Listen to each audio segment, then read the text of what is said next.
Kilid mo na So, hali kayong dalawa. Kayo yung pinatawag ko kanina. Bakit yun naman ako pinatawag, mo? Eh, kasi nga, meron akong sasabihin sa inyo. Eh, ano yung sasabihin mo? Alalayan niya si Gira. Yari na. Sasabihin ko sa inyo, tukay mo to. Ano, hindi ka pinapakain. Come on. Kita kaya. Tuka! Tukain mo. Bilisan mo tuka! Tukain mo! Hindi kayo tutukain, hindi pa naligo. Alalayan niya. Baka hindi makausap ang buhay. Hindi pa nagtubod. Hindi, tangina. Doon na siya Tala, tala, tala. Doon na diretso. Ito nakakasapin ka na. Oy, kaya ako kayo pinatawag. Kakain kayo sa birthday yan. Tinawag.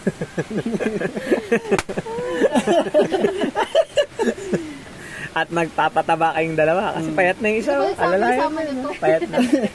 Mamigay ka naman! Kinig ka yung dalawang baby. Bakit kasi kayo nag-meet up doon kay Lazaraspe? Ayun na, ayun na, ayun na. Ayun, nag-usap na yung dalawa. Oh. Pakainin mo ng lechon yung kapatid mo para tumaba. Pag tumaba yan, matik na. Adobo sa gata. Nag-usap na yung dalawa. Uy, huwag kang kakain ng madami kasi wala last day ka na. Sarap na yan, oh. Kung nag-shop na tayo. Bawal nga mag-inom, magba-Bible study tayo rito. Kaya nga yung dalawa pumunta, oh, gusto marinig ng salita ng Diyos.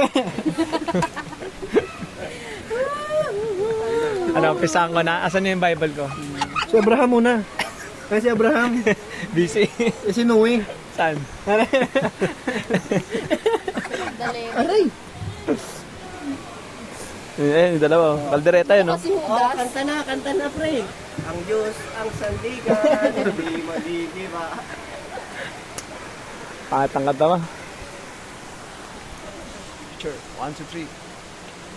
Picture, 1, 2, 3.